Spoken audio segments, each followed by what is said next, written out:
Hello बच्चों, चलिए आइए आज हम लोग टॉपिक कवर करेंगे 8085 माइक्रो प्रोसेसर का फंक्शनल ब्लॉक डायग्राम। तो फंक्शनल ब्लॉक डायग्राम आप जैसे कि समझ पा रहे हैं कि हमारा पूरा फंक्शनैलिटी को शो करेगा कि पूरा फंक्शन हमारा माइक्रो प्रोसेसर किस तरीके से वर्क करता है और उसमें कौन कौन से पिन किस किस चीज़ों से अटैच होते हैं उसके बारे में हम पढ़ेंगे। तो पिन को याद करने से पहले सबसे पहले हम लोग ये देख लेते हैं कि वो कौन कौन से पिन है। उसको याद करने का मैंने पिछली बार तरीका बताया था कि हम ग्रुप के हिसाब से पढ़ेंगे और ग्रुप को याद रखने से ही हम पूरे फंक्शनल ब्लॉक डायग्राम के सारे पिन को कवर कर पाएंगे। तो सबसे पहले हम एक बार और रिवाइज कर लेते हैं, छोटा सा एक रिव्यू कर लेते हैं कि हमारा ग्रुप ऑफ पिन किस तरीके से था।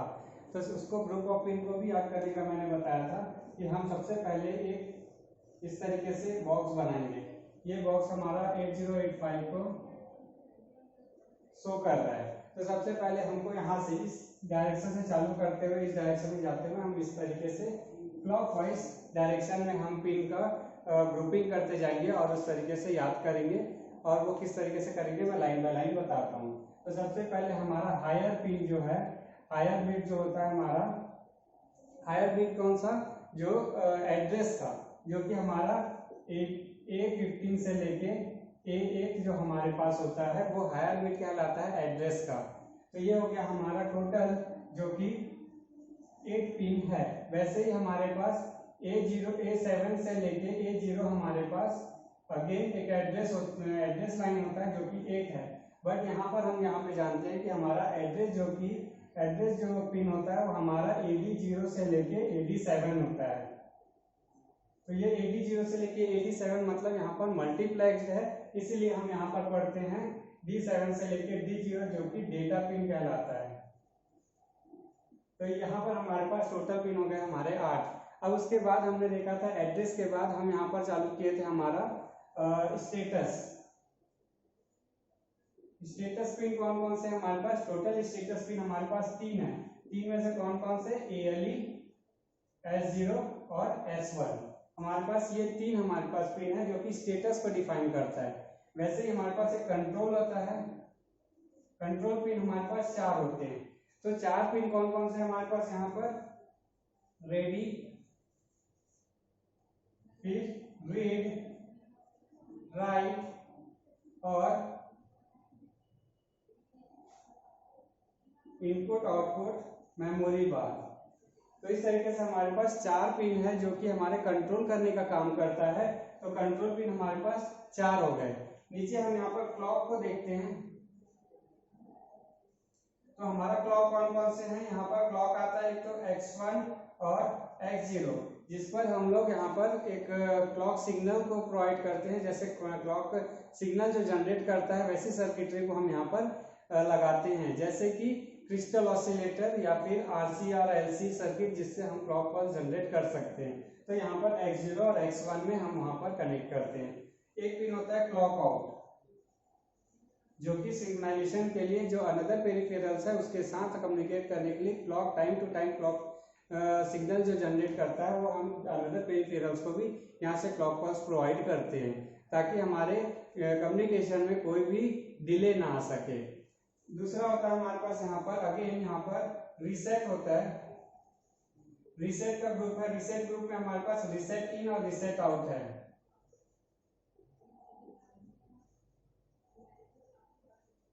तो यहाँ पर हमारे पास 2 रीसेट इन और रीसेट आउट हमारे पास पिन होते हैं। वैसे ही हमारे पास एक होता है DMA। DMA एक अलग टॉपिक है। DMA का एक क्लास में अलग से एक और वीडियो बनाऊंगा, उसमें हम DMA को अच्छे से समझेंगे कि DMA कैसे वर्क करता है और DMA का क्या काम है एक माइक्रो प्रोसेसर के अंदर। तो DMA में हमारे पास यहाँ पर होता है HOLD और HLDA। तो HOLD और HLDA हमारा DMA को कंट्रोल करने का काम करता है, एक मैनेजमेंट का है, एक पूरा जो डेटा को ट्रेवल करना है, जो लार्ज अमाउंट का डेटा होता है उसको कम्युनिकेट करने के लिए DMA को यूज किया जाता है। DMA किस तरीके से काम करेगा वो हम अनदर किसी और वीडियो में मैं जब इसको लॉन्च करूँगा उसमें आप समझ पाएंगे। तो DMA यहाँ पर हमारे पास 2 पिन होते हैं। DMA के बाद हम जानते हैं कि हमको इंटरप्ट पढ़ना है। तो इंटरप्ट हमारे पास यहाँ पर टोटल 6 पिन होते हैं, लेकिन यहाँ पर इंटरप्ट टोटल 6 नहीं होते, हमारे पास इंटरप्ट 5 होते हैं। एक होता है हमारा एक्नॉलेजमेंट के लिए, जो कि एक्नॉलेज करने का काम करता है, वो एक इंटरप्ट नहीं होता है, वो एक्नॉलेजमेंट पिन होता है। इसीलिए हम उसको क्योंकि वो इंटरप्ट को असाइन करता है और इंटरप्ट के बाद ही हमको पता चलता है कि इंटरप्ट एक्नॉलेज हुआ है या नहीं माइक्रो प्रोसेसर को, तो उस पिन से हमको पता चलता है। तो इसीलिए वो इंटरप्ट पिन ना होकर भी इंटरप्ट फंक्शनैलिटी से रिलेटेड है, इसीलिए हम उसको इंटरप्ट के ग्रुप में रखते हैं। तो इंटरप्ट के 6 पिन जो होते हैं हम उसको यहाँ से देखेंगे। RST का मतलब होता है यहाँ पर रीस्टार्ट। तो माइक्रो प्रोसेसर को अगर इस पिन में कोई भी सिग्नल मिलता है तो माइक्रो प्रोसेसर पर्टिकुलर किसी एड्रेस, लोकेटेड एड्रेस से वापस से हमारा माइक्रो प्रोसेसर चालू होता है। तो वो एड्रेस को फिर से लोकेट करते हुए चालू करना है, तो वो एड्रेस प्री डिफाइंड है हमारे पास। ये इंटरप्ट को जब हम पढ़ेंगे तब मैं उन एड्रेस और उनसे रिलेटेड कुछ ऐसी होती है उनके बारे में आपको बताऊंगा। तो वो RST होता है 7.5, 6.5 और 5.5 हमारे पास यहाँ पर इंटरप्ट है। इसके बाद आता है हमारा INTA और INTR। एक होता है यहाँ पर A का मतलब होता है एक्नॉलेजमेंट और R का मतलब यहाँ पर होता है रिक्वेस्ट। तो इंटरप्ट का एक रिक्वेस्ट किया जाता है और एक इंटरप्ट का एक्नॉलेज किया जाता है। इंटरप्ट का रिक्वेस्ट कौन करेगा? पेरिफेरल रिक्वेस्ट करता है माइक्रो प्रोसेसर को। अगर माइक्रो प्रोसेसर उस इंटरप्ट को रिसीव कर लिया या उसको सर्विस देने वाला है तो उसके लिए वो एक्नॉलेज पिन में एक एक्नॉलेज सिग्नल प्रोवाइड करता है, जिससे हमको पता चलता है कि हमारा इंटरप्ट सर्विस हो गया है। तो इस तरीके से हमारे पास ये होता है। और एक हायर बिट का जो हमारे पास होता है ट्रैप एक इंटरप्ट है जो कि हायर प्रायोरिटी का होता है। इसको हम लोग इंटरप्ट के जब टॉपिक में कवर करूंगा उसमें इसको बहुत अच्छे से हम लोग इसको एक्सप्लेन करेंगे। तो यहाँ से यहाँ तक हमारे पास 6 पिन होते हैं इंटरप्ट रिलेटेड। अब एक होता है सीरियल डेटा। कुछ डेटा हम कम्युनिकेट करते हैं पैरेलल और कुछ कम्युनिकेशन होता है सीरियली। तो यहाँ पर सीरियल कम्युनिकेशन के लिए हमारे पास आता है SID और SOD। तो यहाँ पर सीरियल डेटा, सीरियल इनपुट जो हमारा सीरियली इन होगा या तो सीरियली आउट होगा।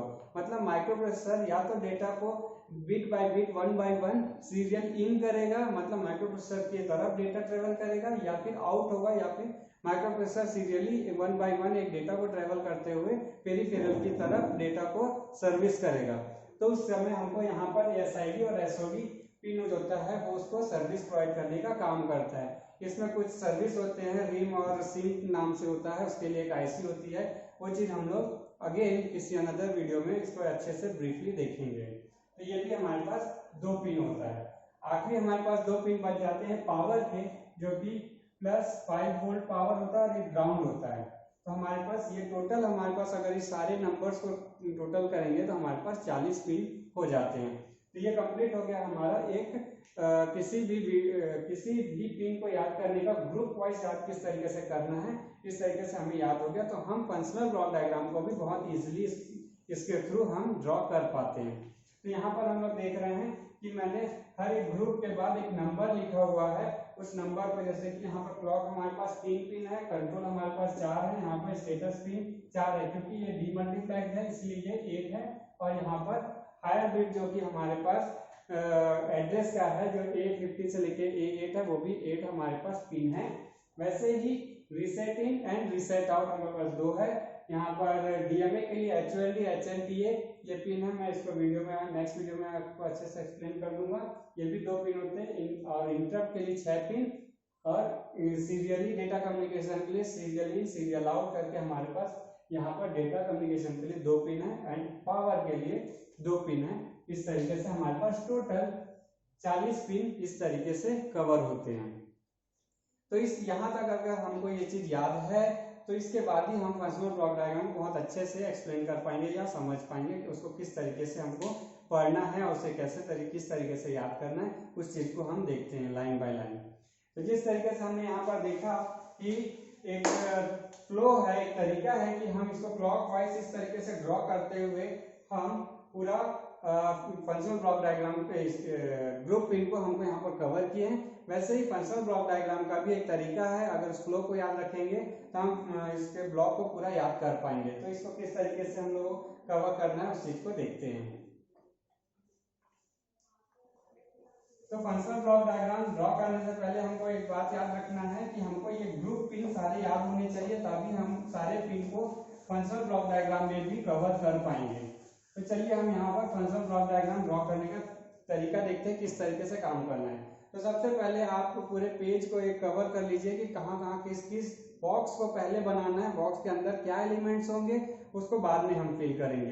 तो एक कौन कौन से पहले हमको उसको ड्रॉ करना है उसे देख लेते हैं। तो सबसे पहले पहला काम हम लोग यहाँ पर करेंगे रजिस्टर का। एक बड़ा बॉक्स बनाएंगे, वो रजिस्टर को कवर करने का काम करेगा। इसको हम लोग 4 पार्ट में डिवाइड कर लेते हैं, 1 2 3 4, और इसको सेंटर से कुछ इस तरीके से। ये हो गया हमारा रजिस्टर के लिए। ये क्या है, क्या नाम है, उसको बाद में समझेंगे, इसके एलिमेंट्स क्या क्या होंगे उसको बाद में समझेंगे। पहले हम बॉक्स बनाना शुरू करते हैं कि कैसे कैसे पहले किसको ड्रॉ करना है उस तरीके से। ये बॉक्स बन गए। अब यहाँ पर 2 पार्ट कर देना, यहाँ पर 3, मतलब ये टोटल हमारे पास 8 बॉक्स है और यहाँ पर हमारे पास 3 बॉक्स है। काउंट्स को ध्यान रखेंगे तब हम यहाँ पे एलिमेंट्स रख पाएंगे। यहाँ पर ये हो गया। उसके बाद यहाँ पर वो बहुत सारे पिन हमको यहाँ पर यूज करने वाले हैं जिसको हम यहाँ पर ड्रॉ करेंगे। एक बॉक्स नीचे रखेंगे। यहाँ पर हमारे पास टाइम रिलेटेड, कंट्रोल, स्टेटस और क्लॉक, उससे रिलेटेड यहाँ पर बॉक्स हम यहाँ पर फंक्शन जितने भी फंक्शन के पिन यूज करने वाले हम इस नीचे की ओर ड्रॉ करेंगे। यहाँ जो हम रजिस्टर वाले जो बॉक्स बनाए हैं उसके नीचे हम यहाँ पर एड्रेस को लिखेंगे, एड्रेस एंड डेटा। तो यहाँ पर हमारे पास एड्रेस एंड डेटा का बॉक्स बनेगा। तो ये हो गया हमारा बेसिक चीज, जो कि हमारा क्लॉक, यहाँ पे बहुत सारे पिन यहाँ पे आएंगे, यहाँ पे आएंगे। सबसे ऊपर हम यहाँ पर ड्रॉ करेंगे इंटरप्ट। इंटरप्ट को यहाँ पर ड्रॉ करेंगे और यहाँ पर एक और चीज serial in serial out, SID और SOD। यहाँ पर हमारे पास 2 पिन होंगे। अब यहाँ पर हम ये चीज देख पा रहे हैं कि हमारे कौन कौन से पिन को पहले कौन कौन से ड्रॉ किए जा सकते हैं। वो सारे के सारे यहाँ पर हम बॉक्स बना चुके हैं, उसको पहले हम लोग फिलअप कर लेते हैं। तो चलिए हम यहाँ पर एड्रेस के बारे में हम यहाँ पर जानते हैं। तो एड्रेस को हम लोग जानते हैं A15 से लेके A8 और A7 से लेके A0 हमारा यहाँ पर एड्रेस पिन है। वैसे ही यहाँ पर डेटा पिन है हमारा D0 से लेके D7, या फिर आप D7 से लेके D0 जैसे लिखे। फॉर्मेट हमारा ऐसा होता है कि हायर बिट को पहले लिखा जाता है, इसे D7 एंड D0 इस तरीके से हम यहाँ पर ड्रॉ करेंगे। उसके बाद हम लाइन बाय लाइन आते हैं। एड्रेस के बाद हमने क्या पढ़ा था, जो ग्रुप पिन में जो पढ़ा था उसी तरीके से हम यहाँ पे सारे पिन को ड्रॉ करते जाएंगे। तो एड्रेस के बाद हमने पढ़ा था स्टेटस पिन। तो यहाँ पर स्टेटस पिन हमारे पास 3 स्टेटस पिन होते हैं। 3 स्टेटस पिन कौन कौन से हैं? 3 हमारे पास ALE, S0 और S1। स्टेटस पिन कंप्लीट हो गया। स्टेटस पिन के नीचे हमने पढ़ा था हमारा जो होता है कंट्रोल। तो कंट्रोल के हमारे पास 4 पिन थे। तो कंट्रोल के कौन कौन से 4 पिन है उसको देख लेते हैं। तो हमारा रेडी है, रेडी के बाद आता है रीड, फिर राइट, और उसके बाद आता है हमारा इनपुट आउटपुट मेमोरी बार। तो इस तरीके से हमारे पास ये कंट्रोल पिन भी हमने यहाँ पर नीचे ड्रॉ कर लिया। कंट्रोल पिन के बाद नीचे आते हैं, सबसे बॉटम में हमारे पास क्लॉक का पिन था। क्लॉक के पिन हमारे पास 3 पिन थे। क्लॉक के कौन कौन से पिन है हमारे पास? एक तो X1 और X0 और आखिरी वाला क्लॉक आउट। तो क्लॉक आउट का हमारे पास यहाँ पर पिन है। तो ये टोटल हमारे पास 3 हो गए। ये हमारे पास 3 है, ये भी हमारे पास 3 थे और ये हमारे पास 4। तो हमारा राइट साइड के सारे पिन लिखा गए हैं। अब हम राइट साइड में आते हैं। तो राइट साइड में, लेफ्ट साइड में हमारे पास कौन कौन सी चीजें थी? हमारे पास था DMA और रीसेट इन रीसेट आउट। तो यहाँ पर क्योंकि टाइम रिलेटेड है तो हम यहाँ पर DMA को भी लिख सकते हैं। DMA में HOLD और HLDA, ये हमारे पास 2 पिन थे, HOLD और HLDA। उसके बाद हमारे पास रीसेट इन रीसेट आउट था, तो हम उसे भी ड्रॉ कर लेते हैं। रीसेट इन और रीसेट आउट। तो reset in and reset out हमारे पास यहाँ पर आ गया। अब हमारे पास बचता है DMA हो गया है, रीसेट इन रीसेट आउट हो गया। उसके बाद आता है इंटरप्ट। तो इंटरप्ट के पिन हमारे पास यहाँ पर 6 है। तो इंटरप्ट को हमने ऊपर में ड्रॉ किया हुआ है, तो ऊपर में ड्रॉ किया तो हम उस चीज को लिखेंगे। तो यहाँ पर हम लोग जानते हैं RST 7.5, 6.5, 5.5। इस तरह के RST जो कि रीस्टार्ट के जो पिन जो हमारे पास इंटरप्ट थे वाले, उसके बाद INTR, INTA जो एक्नॉलेजमेंट के लिए, और आखिरी हमारे पास ट्रैप। तो इस तरीके से हमारे पास 6 पिन जो इंटरप्ट रिलेटेड थे उसको हमने यहाँ पर ड्रॉ कर लिया, और सीरियल कम्युनिकेशन के लिए यहाँ पर हमारे पास SID और SOD, सीरियल कम्युनिकेशन के लिए SID SOD हो गया। उसके बाद हमारे पास यहाँ पर आता है पावर, जो कि +5 वोल्ट एंड ग्राउंड। इस तरीके से हमारे पास ये टोटल पिन को हमने ड्रॉ कर लिया फंक्शनल ब्लॉक डायग्राम में, जो कि हमारे पास कम्युनिकेशन के लिए काम करने वाला है। अब यहाँ पर हम देखेंगे कि माइक्रोप्रोसेसर खुद किस तरीके से वर्क करता है, उसके माइक्रोप्रोसेसर के अंदर कौन कौन से ब्लॉक, कौन कौन से फंक्शन वर्क करते हैं, उसको हम अब यहाँ पे ड्रॉ करेंगे। तो माइक्रोप्रोसेसर के फंक्शनैलिटी के अकॉर्डिंगली हम यहाँ पर ध्यान देते हैं। तो जैसे मान लीजिए माइक्रोप्रोसेसर में कोई डेटा लेना या देना है, तो डेटा आएगा, अगर डेटा आया तो वो कहाँ स्टोर होगा, तो उसके पास कुछ रजिस्टर होते हैं, कुछ मेमोरी एलिमेंट रजिस्टर्स होते हैं, उस रजिस्टर्स में हमारे डेटा आके टेम्परेरी सेव होते हैं, वो जनरल पर्पस के लिए यूज किया जाता है। तो हमारे पास कुछ रजिस्टर ऐसे होते हैं जो डेटा को माइक्रोप्रोसेसर के अंदर कुछ समय के लिए रखने के लिए काम आता है, उसके लिए हम यहाँ पर कुछ रजिस्टर बनाते हैं। तो यहाँ पर हमारे पास 8 रजिस्टर होते हैं, तो उस 8 रजिस्टर को हम पेयर के नाम से याद करते हैं। पेयर के फॉर्म में ही याद किया जाता है, क्योंकि हमको जब 16 बिट का अगर डेटा को होल्ड करना होता है तो हम पेयर रजिस्टर के नाम से याद करते हैं, और जब हमको 8 बिट का डेटा को सेव करना होता है तो हम किसी भी इंडिविजुअल किसी भी रजिस्टर में हम उसको रख सकते हैं। तो जब हमको पेयर में याद रखना है तो कौन कौन से वो पेयर होंगे उसके नाम हम यहाँ पर देखते हैं। तो सबसे पहले आता है WZ, उसके बाद आता है BC और DE and HL। तो यहाँ पर आपको पेयर में याद रखना है रजिस्टर के नाम WZ, BC, DE और HL। जब हम पेयर बोलते हैं, पेयर ऑफ B रजिस्टर मतलब B के साथ C इंक्लूडेड है, वैसे ही D रजिस्टर पेयर रजिस्टर बोलेंगे तो D के साथ E रजिस्टर पेयर्ड है। यहाँ पर ध्यान देंगे हर एक रजिस्टर 8 बिट का होता है, तो हर एक रजिस्टर अगर 8 बिट का है तो ये पेयर रजिस्टर हमारे पास कितने हो जाएंगे, 16 बिट के पेयर रजिस्टर कहलाते हैं। जब हमारा कोई एप्लीकेशन या फिर हमारे पास कोई प्रोग्राम है जो कि डेटा का हमको कोई प्रोसेस कराना है जो कि 16 बिट का है, तो 16 बिट के डेटा को प्रोसेस कराने के लिए हमको पेयर रजिस्टर की जरूरत पड़ती है। तो उस केस में हम पूरे डेटा को एक ही बार में, अगर मैं D रजिस्टर पेयर में रखना चाह रहा हूँ तो वो पूरा का पूरा 16 बिट डेटा हमारे पास D और E में, इसका मतलब D हमारा हायर बिट एड्रेस जो कि एक हायर बिट एड्रेस यहाँ स्टोर होंगे, एंड लोअर 8 बिट एड्रेस हमारा E रजिस्टर में स्टोर होगा। तो इस तरीके से हम एक रजिस्टर 4 पेयर रजिस्टर को यूज करते हैं हमारे डेटा को होल्ड करने के लिए या प्रोसेस करने के लिए, हमारा यहाँ पर ये वर्क करता है। तो ये हो गया हमारा जनरल पर्पस रजिस्टर। उसके बाद अंदर देखेंगे यहाँ पर ये 3 जो बॉक्स है हमारे पास में क्या क्या होंगे। तो यहाँ पर आता है एक पॉइंटर, पॉइंटर कौन सा, स्टैक पॉइंटर।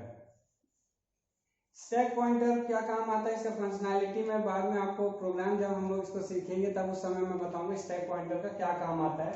बस यहाँ पर आप ये समझ लीजिए स्टैक पॉइंटर के अंदर कोई भी बिट अगर स्टोर्ड है तो वो उसको एज अ एड्रेस लेता है। यहाँ पर स्टोर जो भी डेटा होगा वो एज अ एड्रेस कहलाएगा। यहाँ उसके बाद आता है प्रोग्राम काउंटर। प्रोग्राम काउंटर भी एड्रेस को ही होल्ड करता है, मतलब प्रोग्राम काउंटर भी एक रजिस्टर है, स्टैक पॉइंटर भी एक रजिस्टर है। इन दोनों रजिस्टर में अगर कोई भी डेटा अवेलेबल है, इसका मतलब इसके अंदर जो भी रखी हुई चीज, जो भी बीट रखी हुई है या स्टोर्ड है, वो एज अ एड्रेस पॉइंट करता है, ना कि किसी डेटा को पॉइंट करता है। तो ये एड्रेस को बिलोंग करता है, इसमें जो स्टोर्ड वैल्यू होगी वो ऑलवेज एड्रेस को होल्ड करती है। इसके बाद आता है increment decrement latch. Increment decrement latch actually address और डेटा के लिए यूज करते हैं। जब हमको किसी डेटा को इंक्रीमेंट या डिक्रीमेंट करना होता है तो ये लैचिंग करने का काम करता है, ये एक दूसरे से कम्युनिकेट करने का काम करता है हार्डवेयरली किसी भी लॉजिक को। तो इसके लिए हम यहाँ पर इसको यूज करते हैं। इसके बाद आगे आप हम यहाँ पे समझ चुके हैं कि हमारा ये पूरा का पूरा रजिस्टर जो कि डेटा और एड्रेस को होल्ड करने या प्रोसेस करने के काम करता है। अब यहाँ से हमारे पास मान लीजिए कोई डेटा आ चुका है, उस डेटा के साथ प्रोसेस करवाना है। जैसे मान लीजिए आपका एक प्रोग्राम है जिसको हम 2 बिट देंगे और उसके बाद उसको ऐड करके उसका आंसर लेंगे। तो हमको हमारे पास प्रोसेस क्या है, ऐड करने का। हमारे पास काम मिला है ऐड करने का, लेकिन वो डेटा कहाँ मिलेगा? तो डेटा हमारे पास पेरिफेरल से डेटा आएंगे और पर्टिकुलर किसी न किसी रजिस्टर में उस डेटा को हमको स्टोर करेंगे। अब उस डेटा को उठाकर हमको प्रोसेस करवाना है, तो वो प्रोसेस करने का काम माइक्रो प्रोसेसर का होता है कि वो डेटा को कैसे लेगा और उसके बाद वो किस तरीके से उसके आंसर को कहाँ स्टोर करेगा। तो सबसे पहले हम यहाँ पर देखते हैं, एक बॉक्स बनाएंगे। ये होता है एक्यूमुलेटर। एक्यूमुलेटर क्या करता है? एक्यूमुलेटर एक रजिस्टर होता है जिसमें हमारा जो आया हुआ आंसर, जब माइक्रोप्रोसेसर किसी भी डेटा को प्रोसेस करता है और उसके साथ कोई रिजल्ट निकलता है तो उसको रिजल्ट को हम यहाँ पर इसमें शो करते हैं एक्यूमुलेटर में। तो एक्यूमुलेटर एक रजिस्टर जो कि 8 बिट का रजिस्टर है, यहाँ पर उसमें कोई भी डेटा होल्ड होता है तो 8 बिट का ही डेटा हम यहाँ पर होल्ड कर पाते हैं। तो ये एक्यूमुलेटर कहलाता है। एक्यूमुलेटर के बाद एक टेम्पररी रजिस्टर होता है, टेम्प रजिस्टर बोलते हैं। तो टेम्प रजिस्टर क्या काम करता है? ये यूजर्स के लिए नहीं होता, यूजर इसको यूज नहीं कर सकता, ये सिर्फ माइक्रो प्रोसेसर यूज करता है। जब डेटा उसके प्रोसेसिंग के टाइम जब प्रोसेस किया जाता है उस समय अगर डेटा 8 बिट से ज्यादा हो जाता है तो टेम्पररी उसको यूज करता है, टेम्पररी रजिस्टर, जहाँ पे कुछ वैल्यूज को टेम्पररी सेव करता है, देन अगेन उसके बाद आगे प्रोसेस के बाद उसे वेरियस भी कर सकता है। तो ये यूजर्स के लिए यूज नहीं होता यहाँ पर टेम्पररी रजिस्टर। इसके बाद आता है एक फ्लैग रजिस्टर। फ्लैग रजिस्टर क्या होता है? फ्लैग रजिस्टर एक्यूमुलेटर में आए हुए रिजल्ट का स्टेटस को यहाँ पर स्टोर करता है। फ्लैग रजिस्टर के बारे में मैं अनदर किसी वीडियो में बहुत अच्छे से समझाऊंगा, बस यहाँ पर इतना ही समझ लेते हैं कि हमारे पास जो आया हुआ डेटा उसके कुछ स्टेटस को यहाँ पर सिंबॉलिक के फॉर्म में, बिट के फॉर्म में स्टोर किया जाता है। जैसे मान लीजिए हमने कोई सब्सट्रैक्शन का ऑप्शन चूज किया था और सब्सट्रैक्शन के बाद आया हुआ आंसर हमारा नेगेटिव है, मान लीजिए -7 इसका आंसर आया हुआ है, तो माइनस एक नेगेटिव साइन है, तो इसको फ्लैग को हमने यहाँ पर 5 कैटेगरी में डिवाइड किया गया है। तो 5 कैटेगरी के हिसाब से किसी रिजल्ट का यहाँ कैटेगरी को बिट के फॉर्म में स्टोर किया जाता है। क्या वो आया हुआ आंसर 0 है, आया हुआ आंसर क्या साइंड है, साइंड वैल्यू है कि नहीं है, आया हुआ आंसर 0 है कि नहीं है।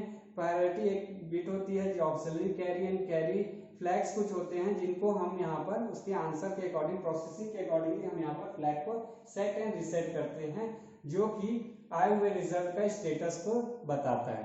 तो यहाँ पर फ्लैग वो काम करता है। आगे हम यहाँ पर देखेंगे।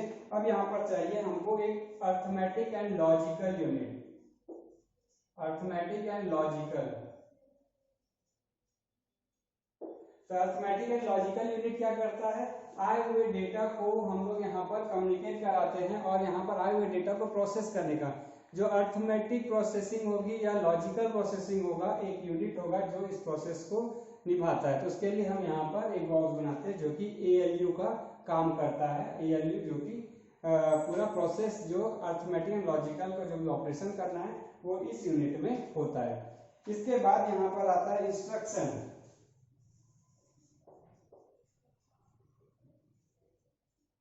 एक होता है इंस्ट्रक्शन।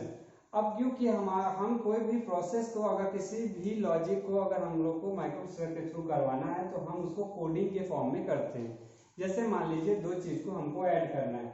फॉर एग्जांपल मान लीजिए आपको 2 + 4 करना है, इसका आंसर आना चाहिए 6।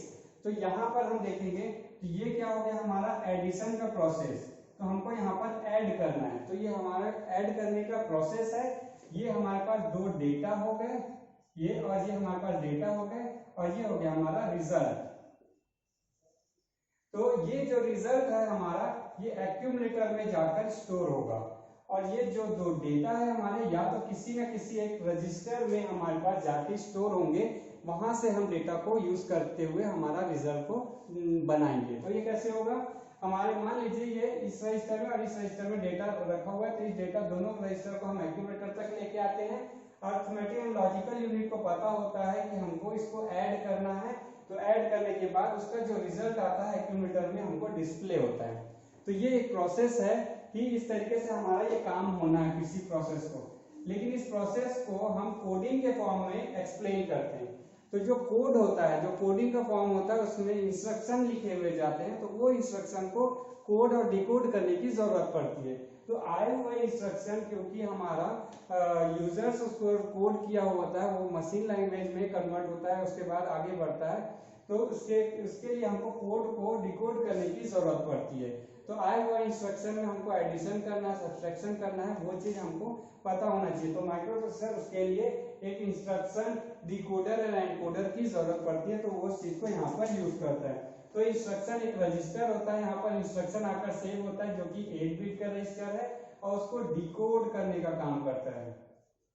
तो डिकोड फंक्शनैलिटी एक और होता है जो रजिस्टर आए हुए इंस्ट्रक्शन को पहले स्टोर करता है एंड डिकोड करने के बाद एक्यूमुलेटर जो ALU और जो हमारे पास लॉजिकल यूनिट है उसको प्रोवाइड करता है कि हमको कौन सा फंक्शन परफॉर्म करना है, और वो डिकोड होने के बाद हमको ALU में पता चलता है और हम उस प्रोसेस को कंप्लीट करते हैं।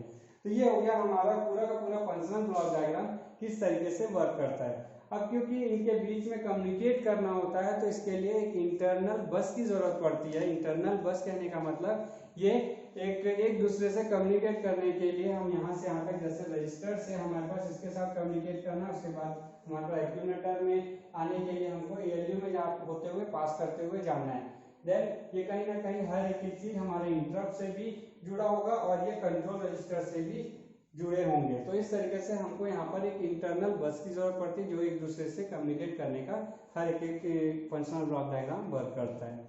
तो ये हो गया हमारा पूरा का पूरा फंक्शनल ब्लॉक डायग्राम। हमको यहाँ पर सबसे पहला काम यही करना था कि सबसे पहले रजिस्टर वाला जो बॉक्स है उसको सबसे पहले बनाएंगे, उसके बाद हम यहाँ पर timing control status and clock का जो बॉक्स है उसको बनाएंगे, उसके बाद यहाँ पर इंटरप्ट एंड SOD SID के लिए।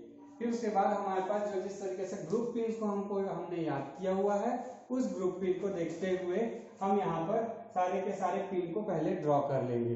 पहले एड्रेस को ड्रॉ करेंगे, एड्रेस ड्रॉ करने के बाद हमारे पास लाइन बाय लाइन स्टेटस आता है, देन कंट्रोल आता है, उसके बाद क्लॉक पल्स आते हैं। क्लॉक पल्स के बाद हम यहाँ पर रीसेट इन रीसेट आउट जो रीसेट के पिन होते हैं, उसके बाद DMA कंट्रोल जो कि HOLD और HLD है, ये पिन को याद रखना है। उसके बाद हमारे पास इंटरप्ट एंड SOD SID, ये कंप्लीट होने के बाद हमारा पावर, तो ये पावर कंप्लीट हो गया। उसके बाद हमारे पास यहाँ पर ये कुछ फंक्शन होते हैं, इनको याद करते हुए अगर प्रोसेस के अकॉर्डिंगली याद करोगे तो आपको याद हो जाएगा कि हमको एक ALU की जरूरत पड़ेगी जो कि अर्थमेटिक लॉजिकल यूनिट होता है, जिसमें हमको कोई भी अर्थमेटिक परफॉर्मेंस माइक्रोप्रोसेसर के थ्रू करना है तो उस यूनिट के अकॉर्डिंगली ही होगा। क्योंकि अर्थमेटिक लॉजिकल यूनिट है तो उसका एक आंसर, क्योंकि कुछ ना कुछ आंसर जनरेट होगा, वो होगा एक्यूमुलेटर के अंदर हमारे पास स्टोर होगा। तो इसको A रजिस्टर भी, रजिस्टर A लिखते हैं, इसको रजिस्टर A है। तो A रजिस्टर जो कि 8 बिट का रजिस्टर है, वहां पर डेटा स्टोर होता है। टेम्पररी रजिस्टर ALU के लिए ही होता है, वो यूजर्स के लिए नहीं होता। ALU अपने as per usage temporary register, ये भी 8 बिट का रजिस्टर है, तो ये 8 बिट के रजिस्टर वैसे ही टेम्पररी यूज किए जाते हैं, ये माइक्रोप्रोसेसर यूज करता है। फ्लैग जो कि हमारा आंसर का रिजल्टेंट को शो करता है, स्टेटस को रिप्रेजेंट करता है। देन जो कोड एंड डिकोड करने का काम है, जो इंस्ट्रक्शन एक रजिस्टर होता है वो भी 8 बिट का होता है, इसमें इंस्ट्रक्शन आके सेव होते हैं एंड डिकोड होने के बाद ALU उसके अकॉर्डिंगली परफॉर्म करता है। तो ये पूरा का पूरा फंक्शन ब्लॉक डायग्राम है, आपको इसी तरीके से ड्रॉ करना चाहिए और इसी तरीके से एक्सप्लेन करना चाहिए। तो नेक्स्ट वीडियो में आपको मैं जब बहुत सारे रजिस्टर्स के बारे में भी आपको नए वीडियो में बताऊंगा आने वाले वीडियो में। तो आज के लिए इतना ही, थैंक यू।